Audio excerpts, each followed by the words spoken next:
work and yoga.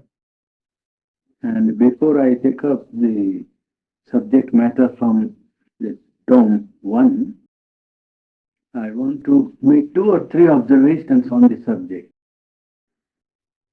There are two main defects of the systems of yoga current in the world, and that is why, though yoga is a very powerful and potent means of effecting a change in the individual and collective life, it has not succeeded as it should have succeeded because of two defects. One was especially current in India, and that many people regarded yoga as a personal attainment, as something to be done for oneself, which really makes it easy for others to do. So that way it's a very good contribution. But yoga is an effort for personal attainment, it is one. And when the attainment is done, the attainment is a special possession. So to a special condition to be in, to be wrapped in, to be, you can't say enjoyed, but at least to be well used by the person for his own delight, for his own inner life. It would have necessarily no direct bearing on life of the world. You see, it was regarded as something that one has to do for oneself. That is one difficulty. A personal effort and a personal solution. So whatever happens or whatever is attained is only for oneself and it remains. And if an influence is produced on oneself, well, a little influence also can go into life.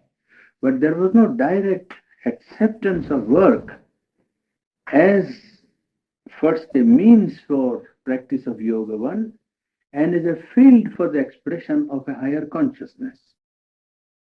Well, life remained a field for desire and ego and ignorance of man and ordinary life. It was called ordinary life.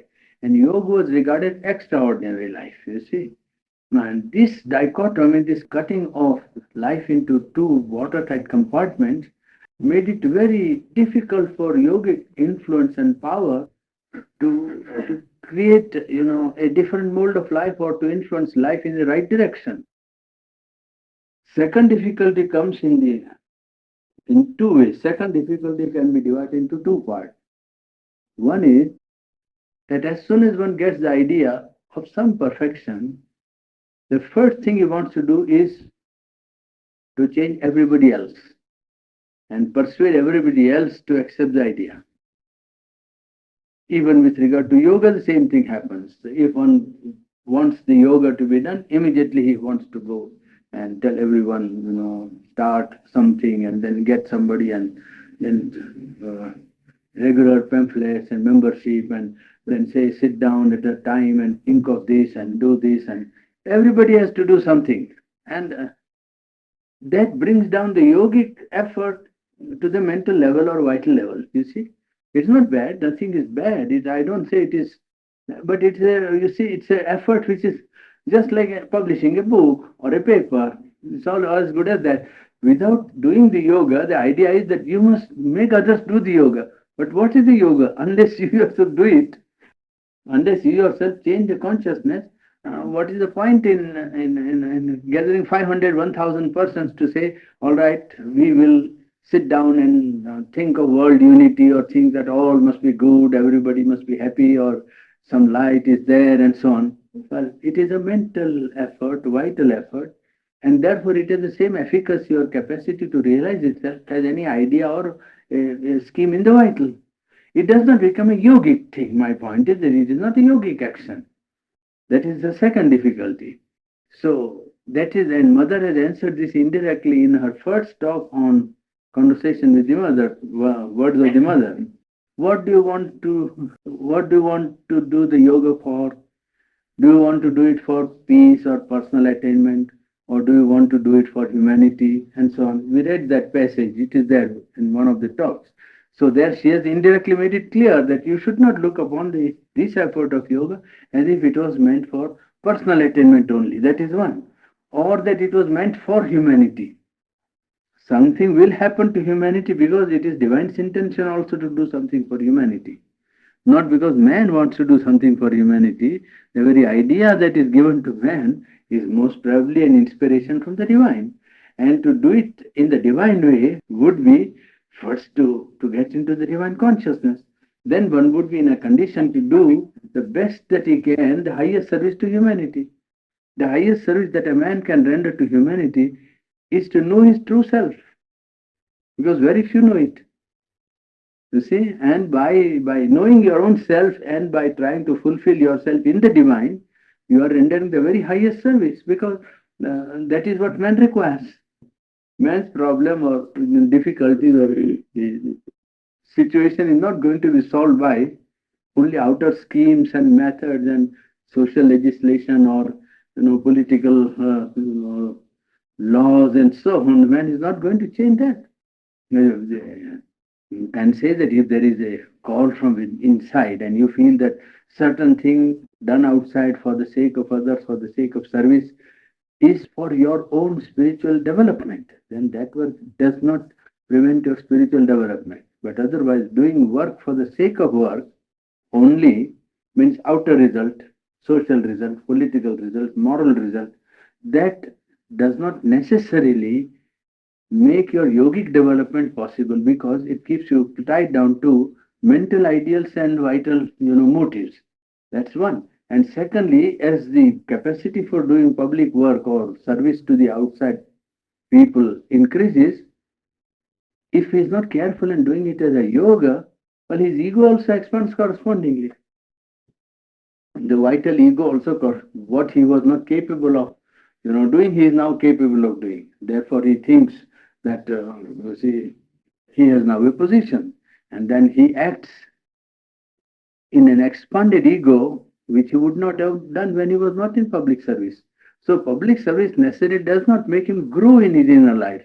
It very often can give him power, influence over others, expand the influence or area of his vital influence, make others accept his scheme or his ideas, but does not necessarily raise him in spiritual life, because he will be 9 out of 10. The chance is that he will be subject to his own egoism, and as egoism goes on expanding, well, he will be rather spiritually perhaps not in a far better condition than when he started.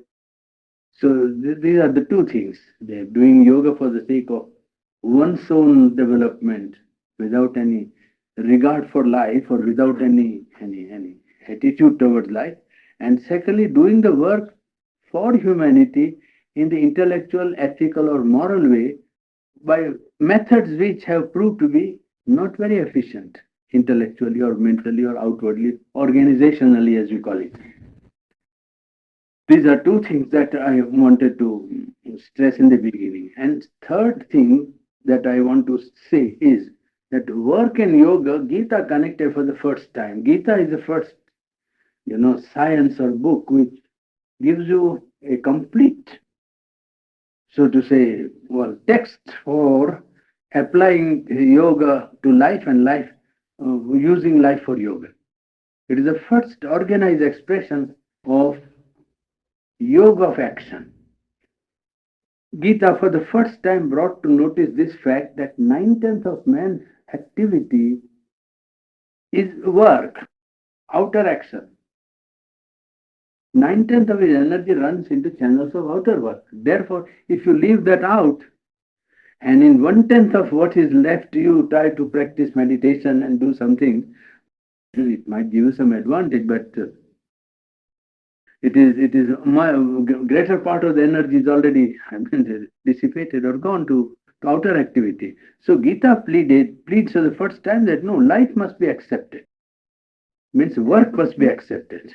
Accepted as a means for growing into spiritual life, not a means for attaining earthly ends, satisfying ego, desire, or carrying out some mental motive or intellectual idealism.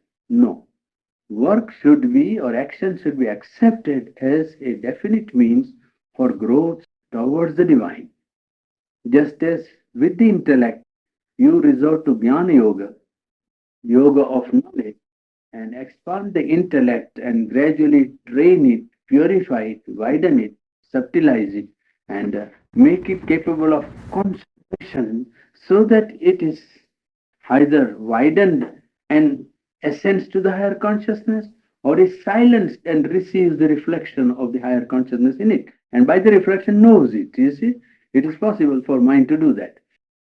The same way the emotions can be developed, enlarged, freed from attachment, from actions and reaction, likes and dislikes, emotional movements of feelings which are very personal, egoistic, making it free and purifying it from all that, and turning it toward divine. So all relations which are emotionally, felt by men are, well, taken back from the objects of attachment and then turned towards the divine.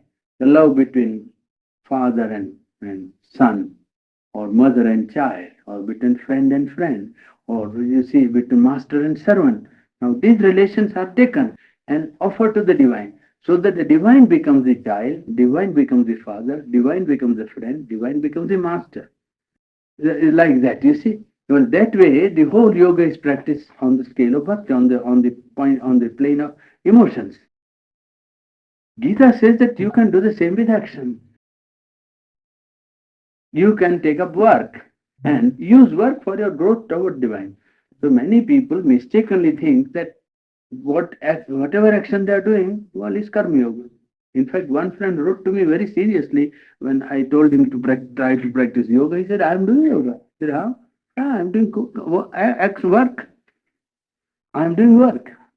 Now, everybody is doing work, so, but everybody is not doing karma yoga. Karma is action. So he said, I'm working and I'm doing karma yoga. How? He said, I'm doing karma, I'm doing action. All action is not karma yoga. All action is action. Work you are doing is work. But when work is turned towards the divine as a means for realizing, then it becomes a process of growth.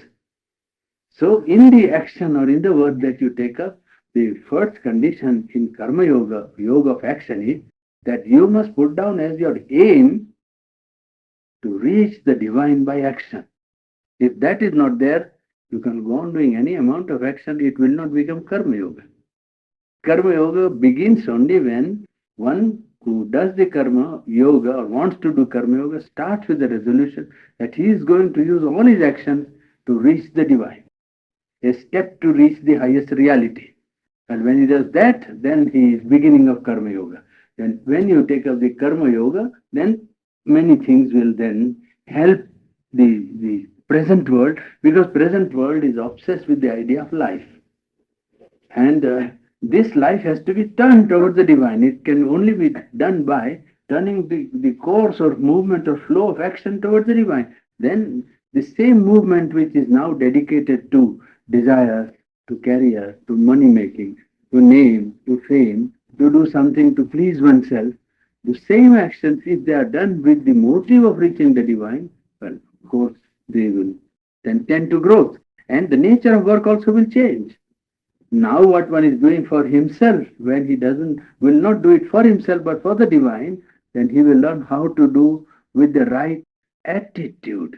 In the karma, it is not the outer action but the attitude that is important. From where you work, not what you do. What you do may be small, or may be great, or what you do may be, unimportant or important. What you do may look good or may look wrong or right. That is nothing to do with karma yoga. Karma yoga is concerned with from where do you proceed to act. Do you proceed to act from your own personal motive of desire and ego? Then you have to change the whole origin of your action. How to change the origin of all your action? So for that you change the attitude that I can't at once find out the true origin. So Gita says, well, you stop desire for the fruit of your action, result of what you are doing. That is the first step where you will try to give attachment to your work. Whatever work you are doing, you do without desire for any result, impersonally. Because it has come to you from your will or from your understanding, from your logic or from your conviction that this I must do. Now, whether you must or not, but you feel you must, all right, then you say, I do. When you do it with the motive of giving up all the desire for result of the action. I must succeed. I must get this. I must find out. Well, all that you give up. You only do the action absolutely impersonally without any desire for the fruit. That is the first step to change the origin and motivation of the action, because you can't immediately go to the root and change from there. That is difficult. My Gita's whole Karma Yoga is a very scientific system. Now, today we are taking up the some observations of Sri Aurobindo, which is sent to disciples, and as we read, we will find many ways to understand the relation between the field of work and man's development towards the divine. Because work means the field of life. And unless and until the uplifting force of spiritual life is brought into life, man's difficulties and man's complex problems will not be solved. It is there that you have to see how to bring the solution of man's difficulty. And it is only by bringing the light of higher consciousness, by bringing the divine into life, that man's problem could be solved. In fact, man's problem is not man's, really speaking, but the problem of the divine. And it is best for man to seek the help of the divine in solving his problems.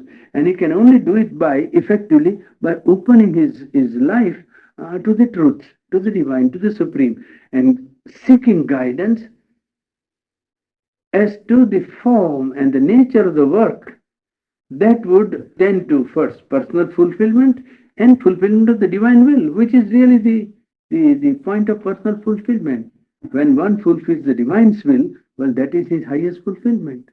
There is no higher fulfillment of man or for man than to fulfill the will of the divine in him. And Gita points out the technique of identifying or harmonizing the individual's will with the cosmic and the supreme will. How to do that? By a gradual elimination of personal element in the action, eliminating the personal initiation, eliminating from it personal motive, eliminating from it the disturbance that is caused in the vital being of man by success and failure and intensity of action, and by offering the work as a sacrifice, as an offering to the divine all the time, so that whatever is done is not, something that has a reaction or has a binding influence on his psychology. It frees him from the bondage of work, because when one accumulates work on his own self, on his ego and desire,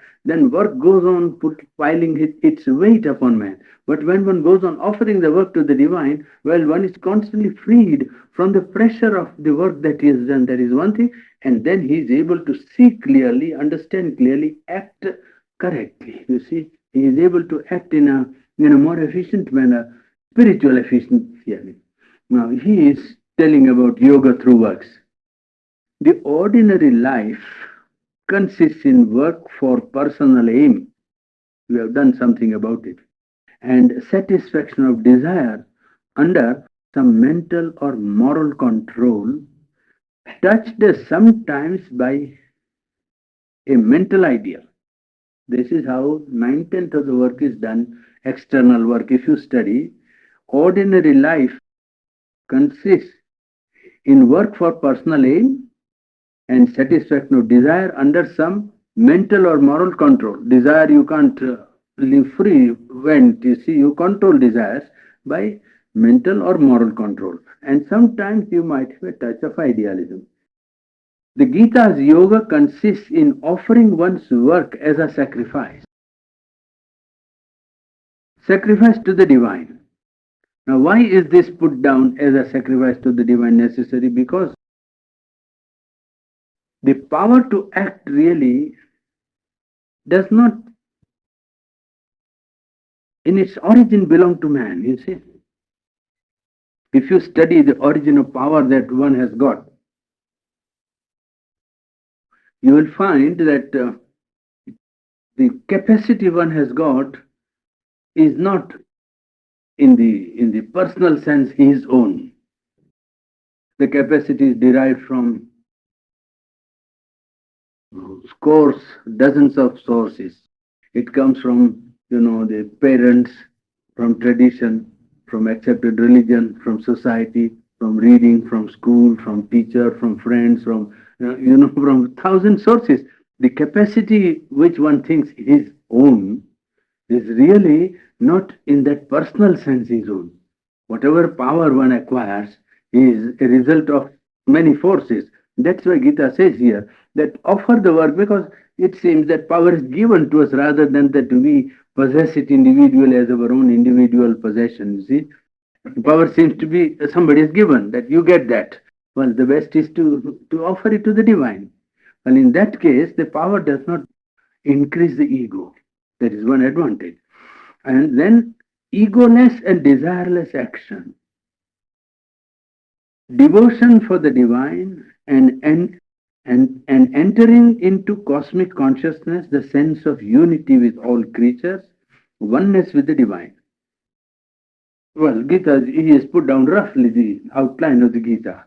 Work done as a sacrifice to the divine, conquest of desire by giving up the desire for the result of one's action to the divine, and afterwards sacrificing or giving to the divine the initiation of one's action, to get away from oneself the sense of the doer, that I am the one who acts. Instead, one hands over the initiation or beginning of action to the divine within himself. Devotion for the divine and entering into cosmic consciousness, wanting the will of cosmic consciousness to come and work in oneself, not one's own personal will, but when you offer the work to the divine, then the will of the individual tends to become harmonious with the will of the cosmic consciousness or divine consciousness. It will get into identity. And when the work is being done, one will be conscious that it is not his will that is working, but it is some higher will that is, working through him. And more when he feels this identity or oneness or harmony, well, more and more his work will tend to become first impersonal, and he will feel the least weight of the work or bondage of the work, attachment and egoism, all will be eliminated and excluded from his consciousness. And the work will become spiritually more effective.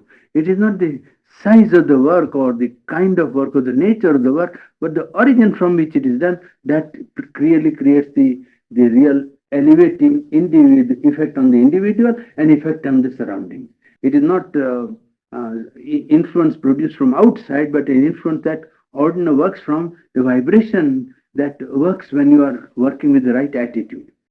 In this yoga, means in Sri Aurobindo's yoga, we add the bringing down of the supramental light and force and transformation of nature, because that is what the scheme of the Gita has not, given its thought to.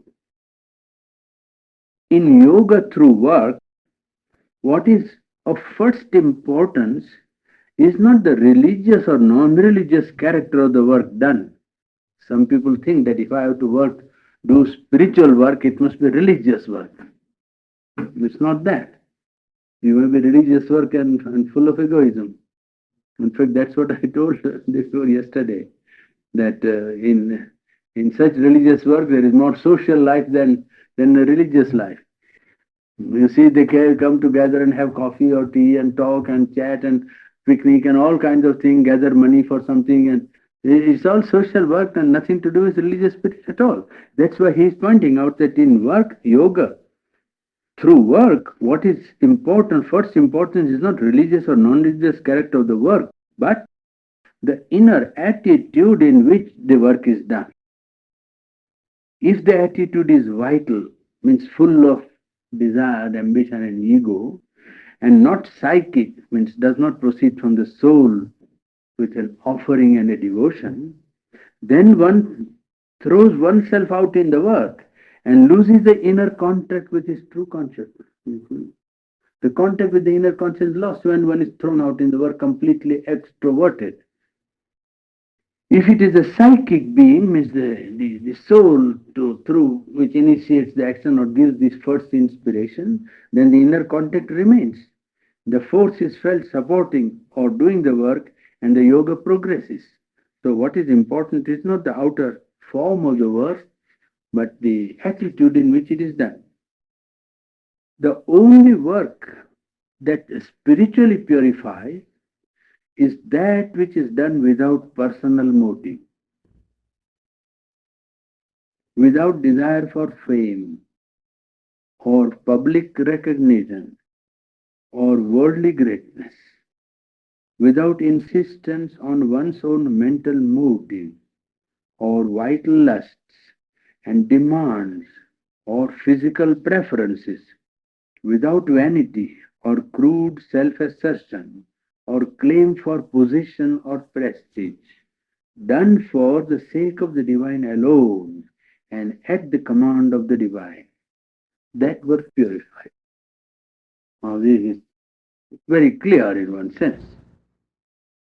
All work done in an egoistic spirit, however good for people in the world of ignorance, is of no avail to the seeker of yoga. There are many instances in Indian, mythology and stories which illustrate this point in a popular way. Stories reported in the Mahabharata, the great Indian epic, that Emperor Yudhishthir did 12 years sacrifice. A session of 12 years of sacrifice, continuous. Sacrifice can be for a day, for a week, for a month, for 8 months, for 12 months, and for 12 years. Well, he did the highest sacrifice, 12 years. And then it requires a lot of expense. You see, if an emperor takes up the sacrifice, then he has to spend a lot of money and the charity and so on. He must do all religious acts he has to do. So when the 12-year sacrifice was finished, then the fire is to be put out. This fire is lighted in the altar, you see. The fire is put out. And then the fire is quieted. As they say, Shanti, you see, the peace is what? And the fire is asked to go to its own home. And now the work is done, you go to your own home and so on. So Yudhishthir was standing there when the last day was finished and the sacrifice was completed, and the ceremony of a hearty send off to fire was given, and all the priests were there, and a mongoose came, a sort of a squirrel, and tried to roll its body in the ashes of the sacrificial altar. You see, the ashes were taken out, so he rolled inside and shook its head like that. So it looked very queer that a queer mongoose-like thing should come like that, and it's a queer body. One half of its body was golden color, and another was not golden color. So he rolled the body, and then he shook his head and was going back. Then Yudhishthira was a little curious as to why this creature has come and rolled in the ashes and is going. So the rishi who was attending knew. So he said, well, he's come here to test. He said, what do you mean? He said, yes, he has come here to test. So he took a pail of water and threw on the mongoose and said, well, tell what you want to say. I give you the human speech. So he said, I heard about this great sacrifice of King Yudhishthira, 12 years of sacrifice, the Rajsu Yagna it is called, you see, royal sacrifice. And I thought it was a very great thing. And so I came, but I find it is not so great a thing. That's all that I want to say. I said, what do you mean? How do you say this is not such a great thing? It is 12 years sacrifice. He has given millions of, gold horse and cows in charity and done all, he has almost spent his treasury in this sacrifice. So he said, that is all right. Then he was asked that, but why is your one half of your body like this color? He said, that is why I tell you that this is not so great a sacrifice. So he said, what happened? So you see, once there was drought, as you say, want of rain for 12 years. It didn't rain. It has happened in India several times like that. 6 years and certain part there is no rain. Well, then there is famine because there is no water and there is no agriculture and so on, so on. So there was a drought one, and in the forest there was a family of Brahmin that was living, and things had died. You see, vegetation and everything had dried up, and there was hardly anything to be found. They had, with great difficulty, the natural rice that grows. You see, wild rice that grows. They had something collected for themselves, and hardly they were eking out the livelihood. Well, suddenly a guest came to their house, and the guest was hungry. So there were four people: man, the wife, the son, and the son's wife. You see, daughter-in-law. Four people in the house. So they had cooked just a very little, just to maintain themselves for till the end of the 12th year, and then the rain. They were expecting the rain would come, and they would be perhaps again able to get at least sufficient to get on with. So the wife of the head of the family told that it is her meal that will be served to the guest. Then the eldest man, means the father of the family, said that no, he is the head, and therefore it is his food that will be first served to the guest. Well, the son and the daughter-in-law came and said, no, you are all two old people. We are young, therefore our meal will be first served to him. And so there was a discussion. And at the end of the discussion, they said, all right, let us begin and feed him.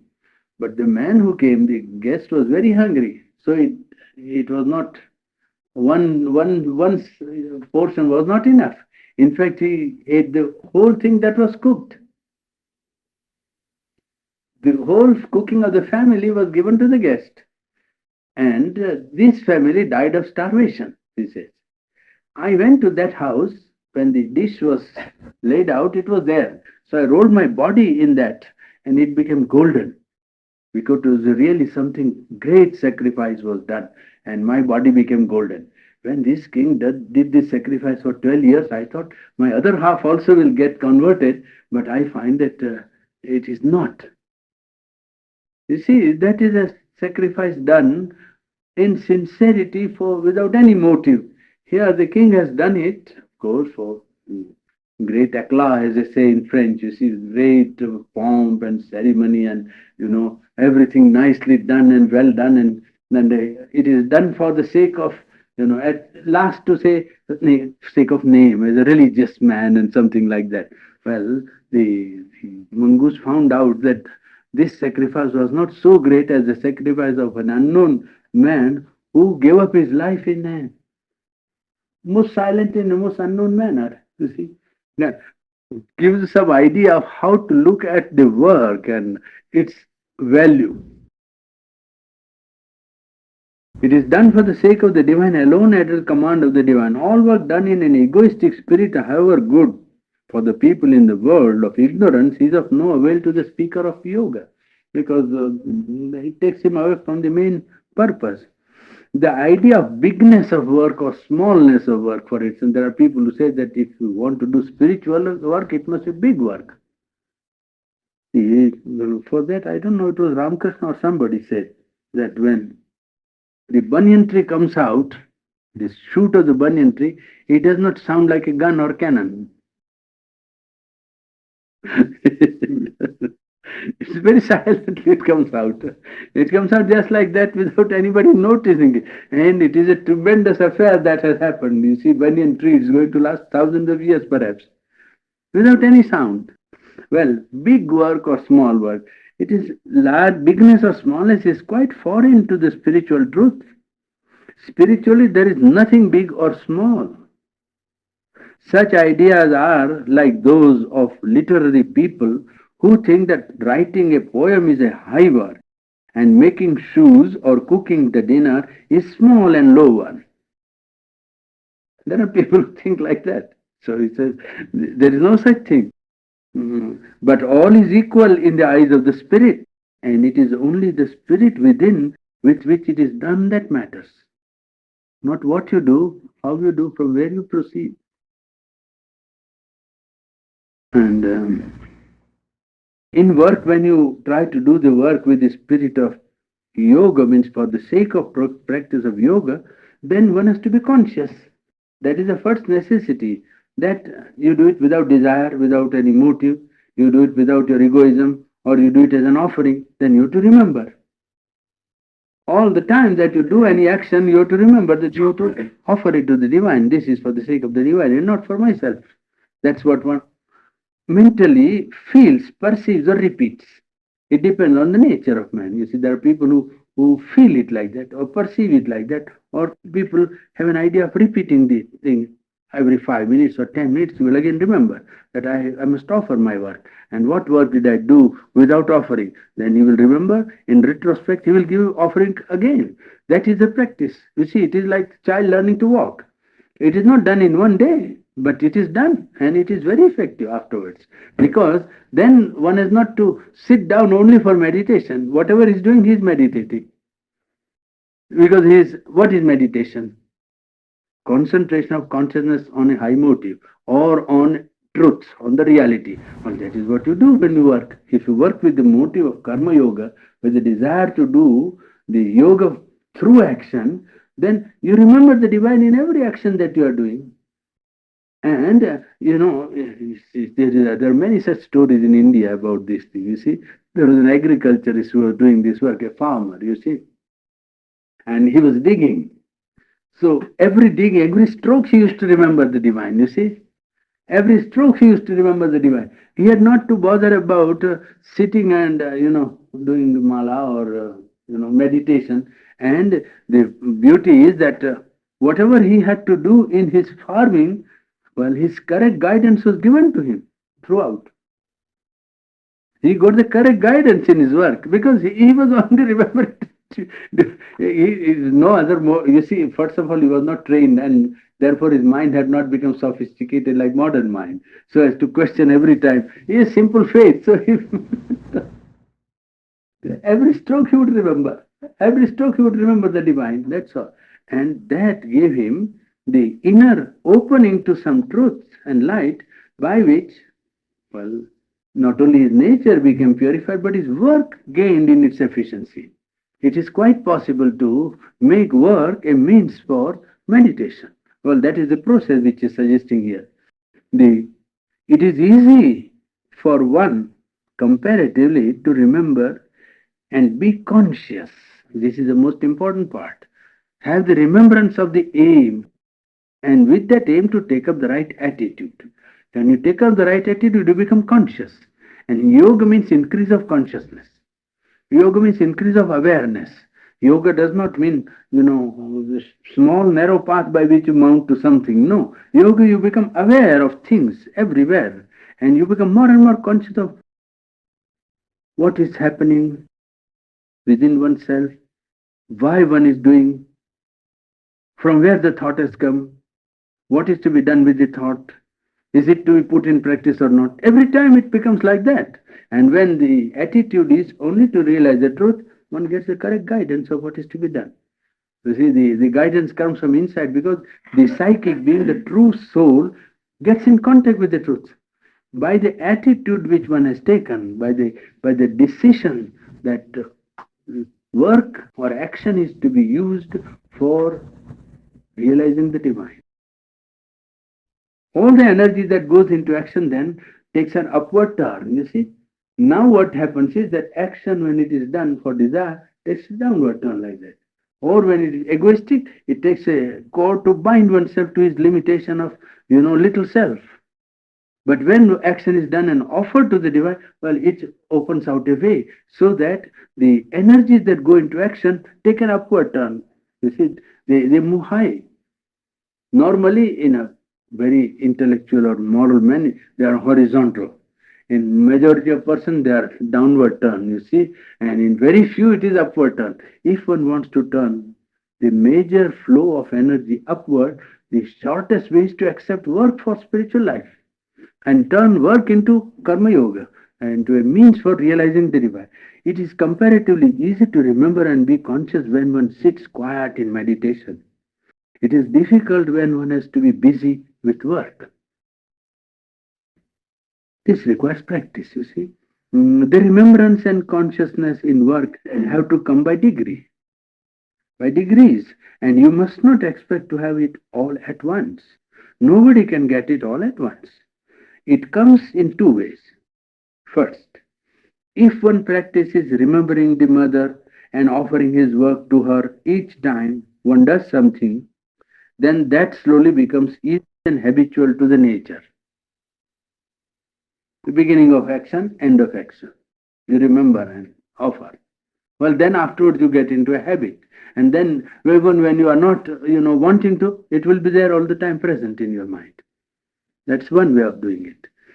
Second method is by meditation an inner consciousness begins to develop, which after a time, not at once or suddenly, becomes more and more automatically permanent. What consciousness you reach in meditation, you maintain. And you try to keep that intact and keep contact with it in whatever you are doing. So one is to remember at the beginning and end of action and offer it. Another is to carry the consciousness of meditation inward, to maintain the contact with the consciousness attained in meditation throughout action. Whatever work you are doing, you remember the contact with the consciousness which you had. Supposing you had peace in meditation, then you maintain peace. And whatever you are doing, you try to do it in the medium or in the enclosure of peace. So the peace surrounds you like a, it is like something that goes around yourself. It is called envelope. You see, envelope of peace. And you are all the time in peace. Whatever disturbance is outside, you remain, isolated from everything else, and you maintain that contact of the consciousness which you had in meditation. Well, that way, if a higher contact is attained in meditation, psychic contact with the universal power or with the divine consciousness, then you can maintain that in action. There are two ways of doing it. Universal power or with the divine consciousness, then you can maintain that in action. There are two ways of doing it. All should be done quietly and from within.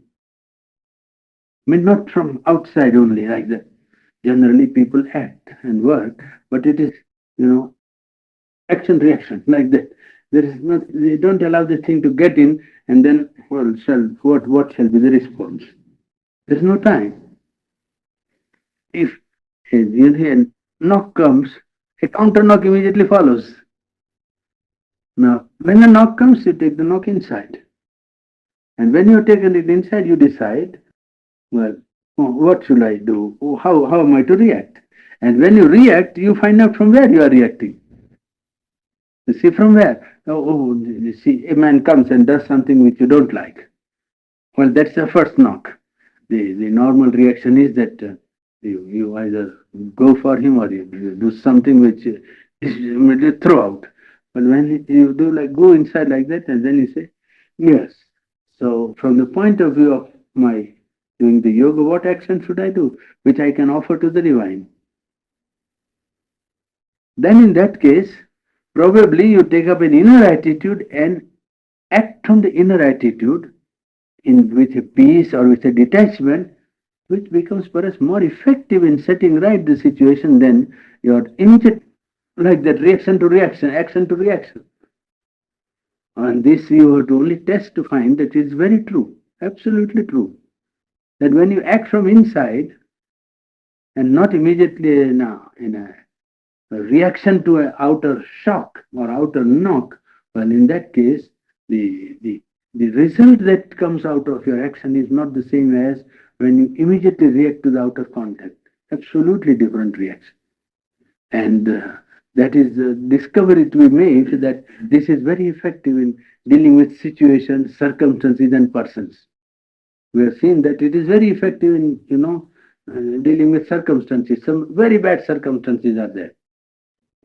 You take in and you don't be depressed and say, oh, nothing, hopelessness. Not that. You don't, if something good happens, you don't jump and say it is marvelous. But you take up the right attitude, offer it to the divine and say what is to be done. And quietly retire inside and come out with the guidance and again offer whatever is guided to you, to the divine. And this you offer it to the divine so that if anything is incomplete, the divine will complete and give a more perfect guidance. You see, at first step, the highest truth does not come because highest truth cannot be given to the individual at once. So what is given generally is the next step. next step to his condition, his situation. You see, it is what is given to him is that which will help him to grow. Therefore, he has to keep a margin for a correction of what guidance is given to him. He shouldn't say that the divine guidance is only limited to what guidance is given to him today. Divine might have given him one guidance today in one situation. But if he keeps his consciousness open and says, well, if there is a greater truth than this, if there is a higher truth than this, I will carry it out. Then, if there is one, he will be given that next time. See, in a situation where one is to remove some difficulty, one way may be suggested. But afterwards, quite a different way might be possible for him to act, and the guidance might be quite different. So one has to keep his consciousness open for a further guidance from this source, so as not to tie down the guidance to either a set reply or a formula or a set method. It must remain plastic all the time, so that whatever is necessary, he would be getting from the higher source.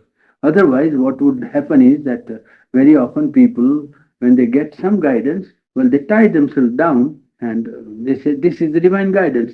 The divine guidance given at a certain time. Divine guidance is not once and for all.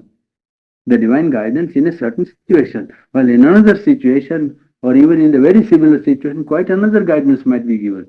So that because the truth is infinite and there is an infinite ascent to the truth. Therefore, when one is here, well, he has to keep margin for the possibility of ascending further up, further up, further up, till, well, the presence is there, and then the problem becomes comparatively simple because the responsibility of action is taken away from oneself in great degree, to a very great degree, and it is handed over to the divine power or the higher consciousness that is working in him. Well, in that case, the problem becomes comparatively simple. All should be done quietly from within, working, speaking, reading, writing, as part of your real consciousness, not with the dispersed and unquiet movement of ordinary consciousness. From quiet, the whole thing proceeds. From the true source, the whole action is done. Well, it takes another quality in that case. All the very same action partakes of a different quality.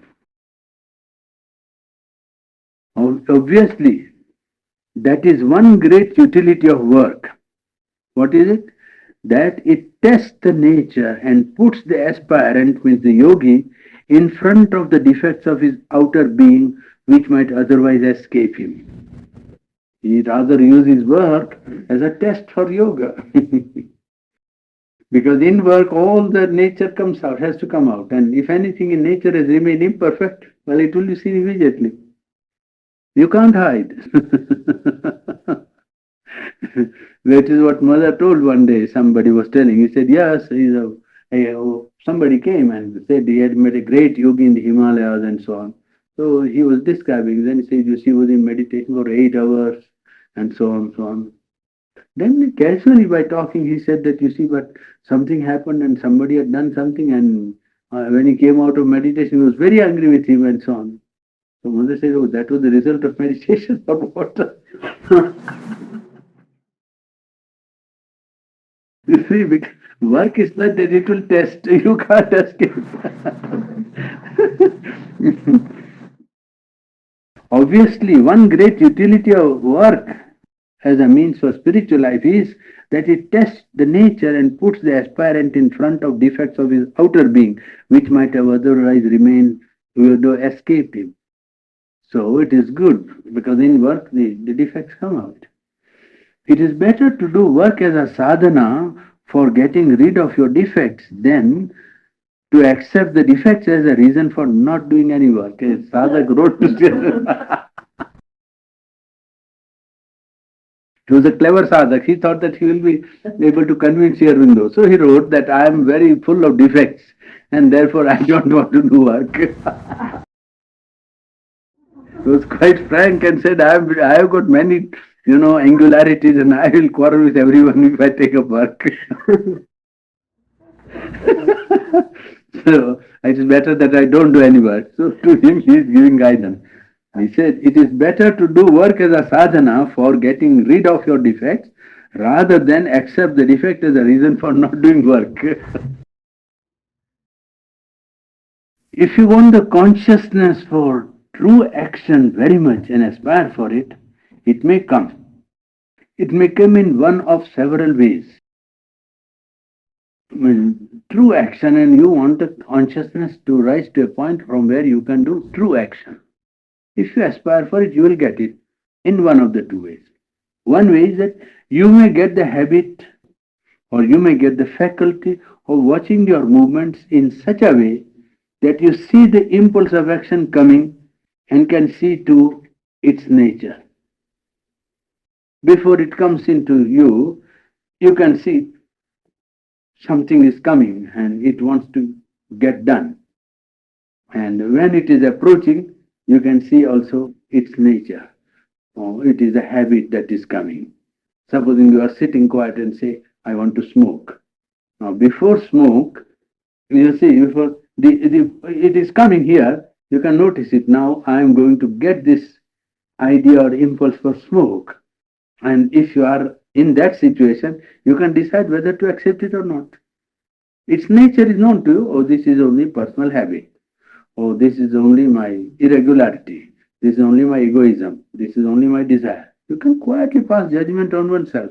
And that is very good because that gives you self knowledge. This is called self knowledge. When you begin self knowledge, you begin by knowing that there is a lot of ignorance. That is knowledge. The first result of Socrates. You see, the first result of self knowledge is discovery that one is ignorant. And then the knowledge increases by self awareness that whatever is wrong is eliminated gradually, and then what is right only remains. The tendency is to retain what is correct. You see, the true being and the imposition of desire and ego and selfishness and greed and impulse and passion and all that is known for what it is. And after it is known, it becomes comparatively easy to deal with it. He says you can get it. Get the habit or faculty of watching your movements in such a way that you see the impulse to action coming and can see also its nature. That is one way. Second method is a consciousness may come which feels uneasy whenever a wrong thought, a wrong impulse to action or feeling is there in you. This happens in a people in whose case the emotional being is in contact with the psychic being. When the emotional being is in contact with the psychic being, if anything wrong is done, there is immediate reaction and the sorrow. Whenever something wrong is done, one feels depressed, one feels sorrow. And that sorrow is not of depression or failure, but of something that should not have been and has been. That's all. That takes place. Uneasy whenever you feel uneasy. It is called malaise in French, you see. Malaise. You see, something that you feel not right. That's all. Uneasiness. Whenever a wrong thought, wrong impulse to action or feeling is there. Third way is that something within you may warn or stop you when you are going to do something wrong. You see, whenever you are going to do something comes in and gives you a warning. Generally, it's a psychic being working through mind or emotion or vital being. It is necessary to adopt a method which would generalize the whole attitude of consciousness so as to embrace all the movements at a time. Don't adopt a narrow method in sadhana. He is telling the disciple that that is what I was telling yesterday. That instead of adopting a narrow method and saying, oh, this narrow method is very effective, but it's only effective for a small purpose and for a limited result. What is required is a generalization of the method of doing the yoga so that it may be first tried by all and the result may be on the whole of human nature. All the parts of human nature must attain their fulfillment by their practice. Some people always tell you that my guru has given me a mantra by which I do this thing. Well, because it takes one point of consciousness, contacts and awakens the being, and the being awakens and he gets some development. Now, how is the modern man to fulfill himself fully by this process? A psychological method in which anybody interested or anybody with an aspiration should be able to follow. Then that method would be capable of being tried by all people. After all, this has to be done by anybody who wants to do it. You can't compel people to do it. You can say all people will not do it at a time. But anybody who wants to do it, one should have a general method and not a particular limited small method which is effective in giving him a partial, release or a partial fulfillment. So he is saying that you must have a method, generalization, the whole attitude of consciousness so as to embrace all the movement at the time. For example, this practice is suggesting the practice of separating nature's force in you, Prakriti, nature's force in you, and Purusha, the conscious being in you, standing back detached from all the movements of your nature and observing them as a witness and knower, and finally as a giver of or refuser of sanction, and at the highest stage of development, the Ishvara, the pure will and master of your whole nature. Now, this is a practice which anybody can try. Separation of nature, he says, this practice of separating nature's force working in you, mental nature, vital nature, emotional nature, physical nature, you sit down and watch your nature as a flow of nature. Then when you see the seer that looks is not the nature. You sit down and try to look at your mind. Then you say, oh, the thoughts are running in my mind. So it is like you yourself watching the people passing on the road. They are not your thoughts first because you are watching them and you say, oh, I am watching my thoughts. So you say, yes. They one by one they are passing and you say, yes, yes, yes, I know them all. They were coming and so on. Now, yes, let them go away, let them go away, let them go away and they will go. You stand quite detached. The flow of nature goes on, but one who is watching the flow is not in the flow. That is the witness self, detached from the flow of nature. You watch your desires, then you are on the vital plane. You see, it is like that. One is on one top floor, then you are on the mind. You are on the middle floor, you are on the emotional level. You are on the lower level, you are on the vital being. Then you watch the flow of your impulses, desires, ambitions, ego, all kinds of, things coming and you say, yes, this is, yes, he's wanting that, yes, yes, yes, it's all right, it's all right, it's all right, I don't, you are not in it, you are outside. And when you see, like this flow of the river or the stream that is there, if you are in the stream, then you will feel the flow and you will be running in the stream. Thoughts, ideas, impulses, attachments, desires, everything.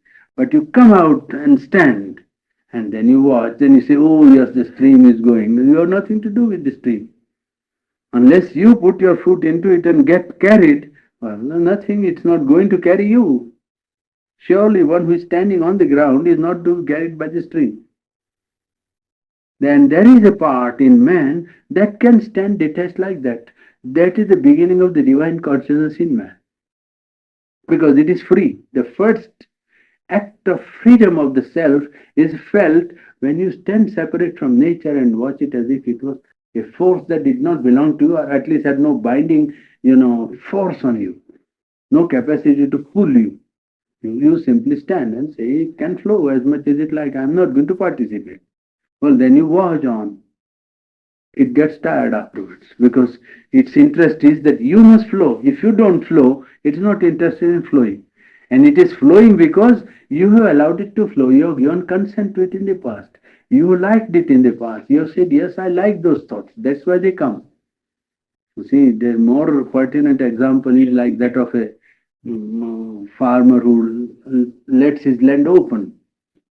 Now, if you leave your farm without any fence, then people carry their car or anything and their cattle or anything pass by. Is it not this? Then there's no fence, so you allow. If 10 years they go on doing like that or 12 years, well, after one day you suddenly put a fence, Naturally, you are out for trouble, is it not? They all gather and say, but gentlemen, we are here all the time, we are coming, we are going, we are using for 12 years, what is it?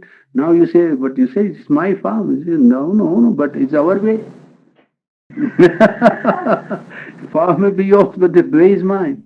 So that is what the thoughts and impulses do to the man. The thoughts have been allowed to come, so they come.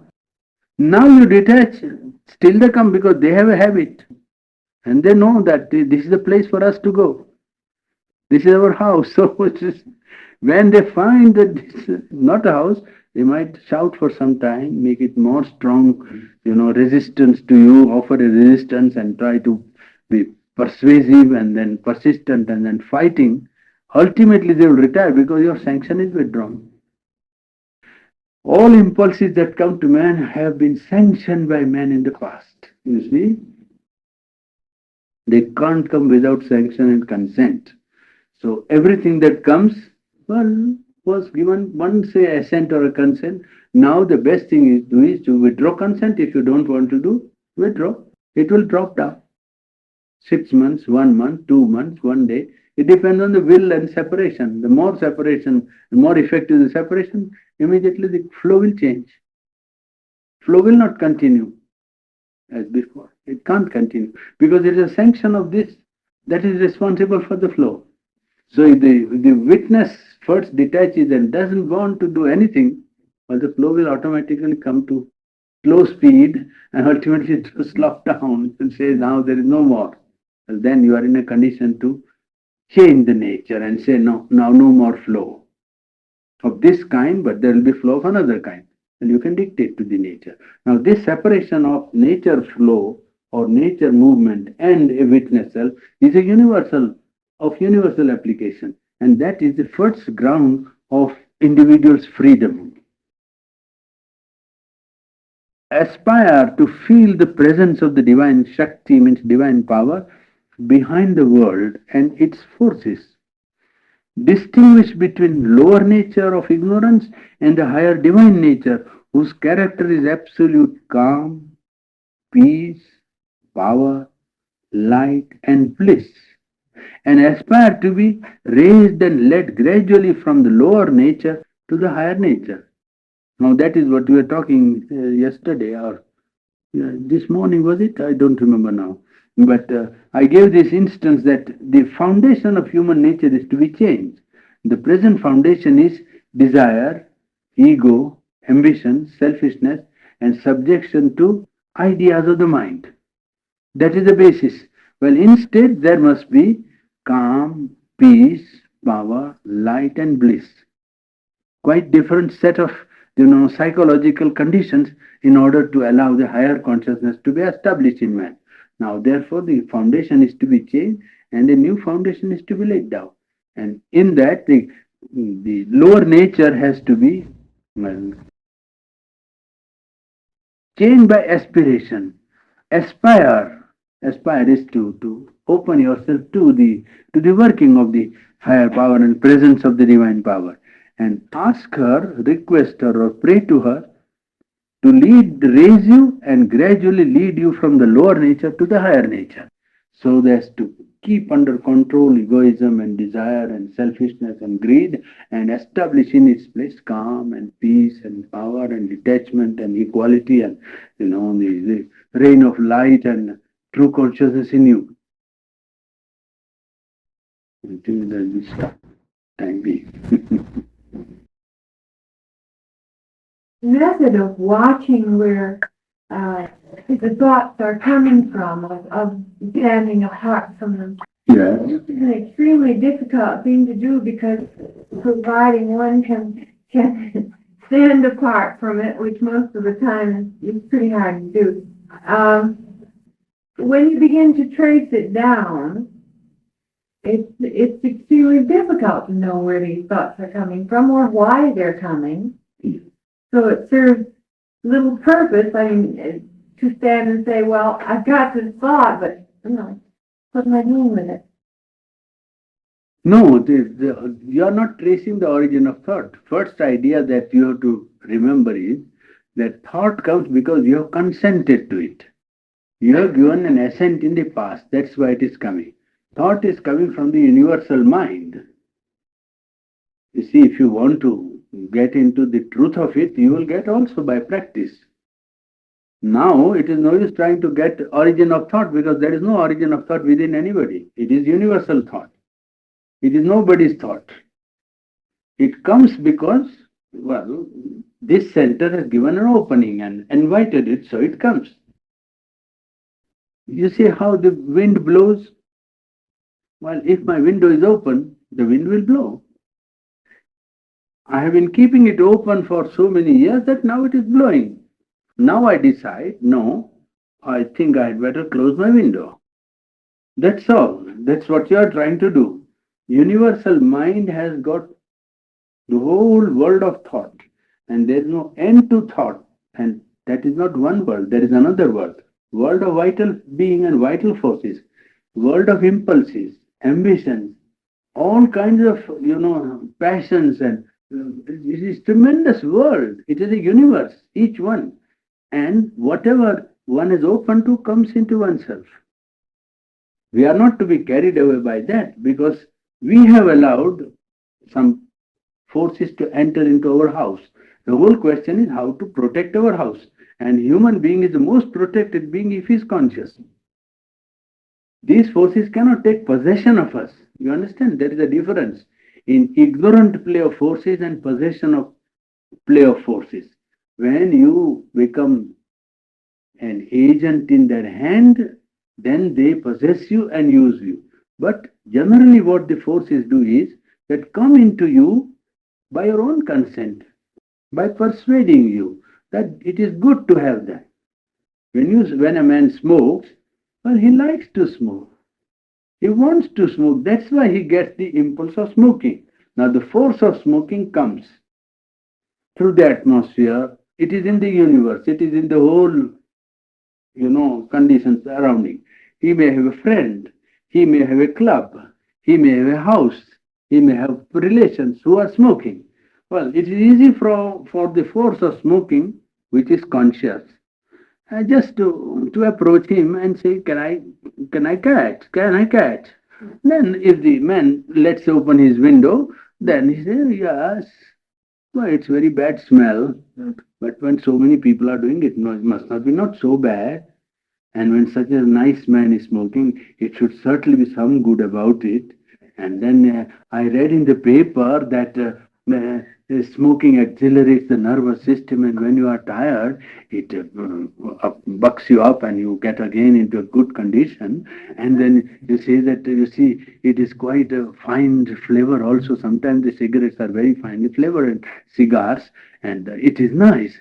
And suddenly, then you see. You meet a friend, and the friend says, say, why don't you take a smoke? Then say, oh, I don't like smoking. What is it? You be in a company and not smoke is not good. You just must keep company. Well, the force is sufficiently persuaded him to accept. Well, it begins. So the force did not possess him. It allowed him to make an opening and open his window for him to enter. Well, when it has entered for 10 years, it says, now I won't go very quickly. I won't go very fast. I will take some time. Unless you have forced to simply eject him and throw him out and close your door and say, get out. Well, that only very few people can do. Some people I know who can do it, but it's not everybody who can do that. Well, the same with every impulse. Same with every impulse. They are conscious beings. It is wrong on the part of men to think they are creating. There's nothing. Those forces have full understanding of human nature and themselves. They are not unconscious movements of nature, inconscient things coming like that. They are very conscious, and they play with men consciously. So it is better to become aware and deal with them to protect one's own house, you see.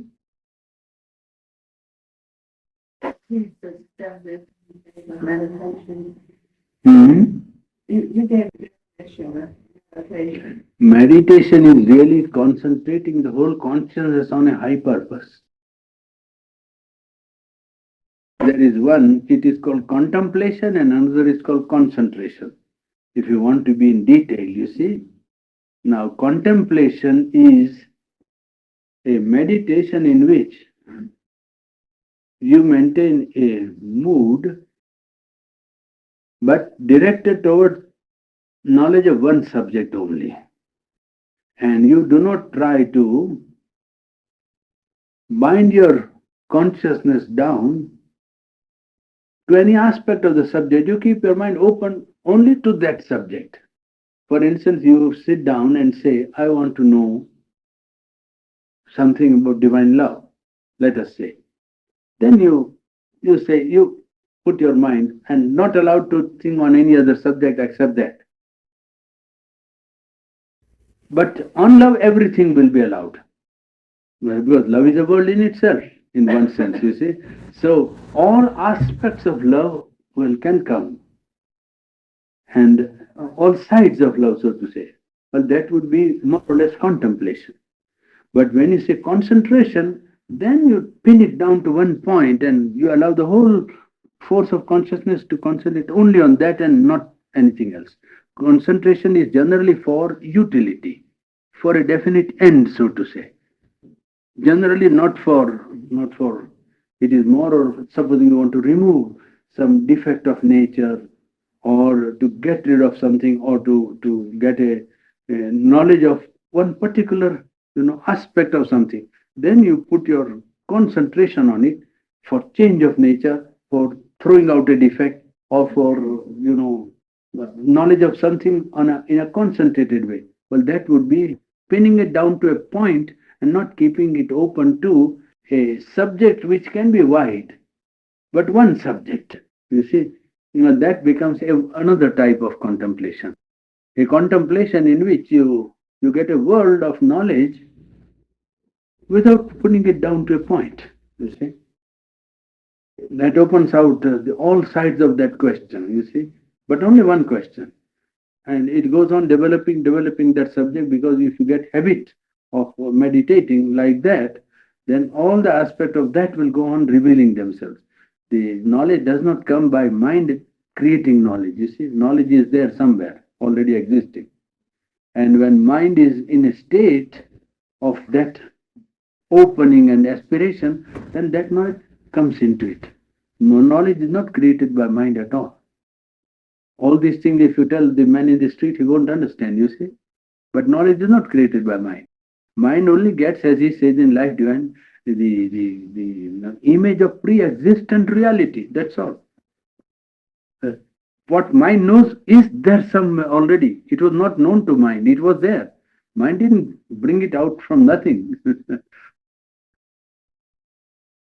New tendency, there are three psychological processes, you see, which work for good as well as bad tendencies in human nature. Persistence, resistance, and recurrence. These are the three laws of, you see, of change of nature. If you want to do, then you must count on these three: persistence, resistance, and recurrence. If a good tendency is established also, it will persist. If a bad tendency is established also, it will persist. If you throw it out, it will resist. And when it is thrown out, it will try to recur. This is always the process it will take place, you see. Good tendency also the same thing. Any tendency once established in nature, well, has the triple movement. One is of persistence, resistance, and recurrence. So if you establish a line of thought, a habit, or a line of thinking or acting, well, it will try to persist. If you throw it out, it will resist. And it will try to recur and come back again after 1 month, 2 months, 10 days, 6 months. Try to come back and see if it can again take hold. Good tendency also the same thing. If you put an honest man into a situation where he has to take bribe, he won't be able to take bribe. There is persistence of that, the stamp of aristocracy and nobility, so that he can't take bribe. Though he has a situation in which bribes are coming to him, but he can't take. Well, there is persistence of the good tendencies in him, you see. If he takes something in him, will become uneasy and it will resist. Even if he goes under, after 6 months, he will say, I must become what I was, and he has to go back. It is like that.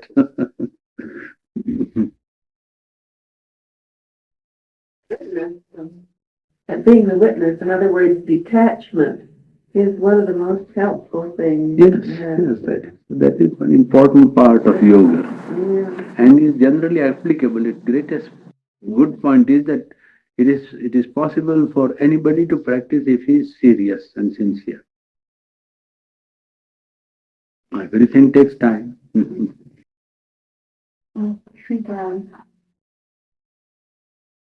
I find it very hard to do these things, but Yes. I get what how I say to myself now. I mean, this thought comes out automatically to me. Hmm. It may sound silly, but it's helped me. Well, just don't take yourself so serious.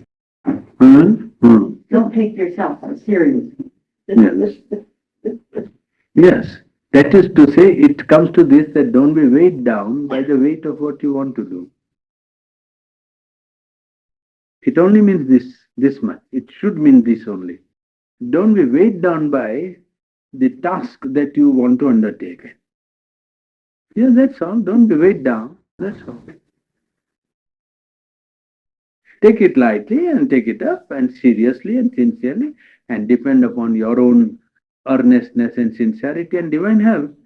After all, it's not you who are going to do the whole thing. God is also going to do something.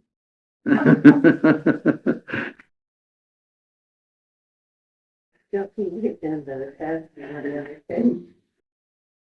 Hmm?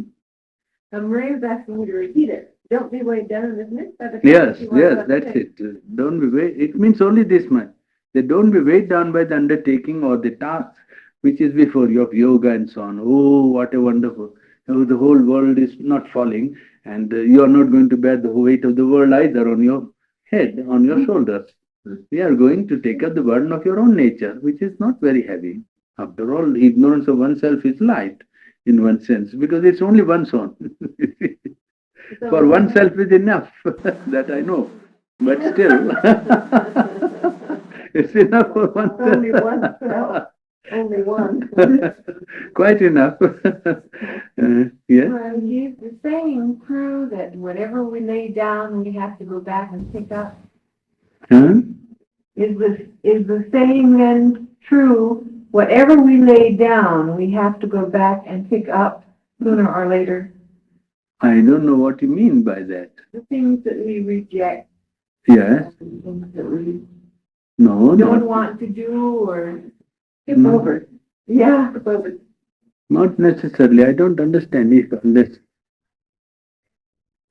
We are doing something and we want to get out of it. We just, That should be there. Postponing the, let us take instance of a man who dislikes drinking or smoking. Only very rough idea. Then you can't say that because he has disliked drinking, he will have to drink. I don't think. Not necessarily. It depends on the way in which he is looking at it, you see. If you have turned away something because one part of you was attracted by it, then it may happen that in order to work away your subconscious attraction, well, it might pull you again. But that will depend upon what you are doing with yourself. If you are devoting yourself to a higher consciousness, then in that case, it has no power to come back. But if you are living ordinary life, it may come back with a vengeance and take hold of you. Quite right. It can happen. Because there was an attraction of one part, you see. If there is an attraction of one part of the being, the vital, but the mind is free and the emotions are free, so they have taken another direction. Because of them, the vital part is overcome. But in that case, well, the tendency may come back, waiting for its opportunity. But if one is devoted himself to higher consciousness, then the effect of the higher consciousness may bring such a light and power that the impulse will have no strength to come back. We also, when in yoga, one forgets that, you see, one's own nature is not doing the whole job, you see. One's own nature is only preparing for the higher action. And the most potent force in yogic life is the higher consciousness. So what that will do will depend upon sincerity. If one is sincerely detached from the impulse, there is no power in the impulse to come back because it is rejected. Certainly not. But if there is attraction and calling back, naturally, the individual is responsible. Otherwise, given to the higher power, it will throw away everything. Things have no force in themselves except the sanction that is given to them.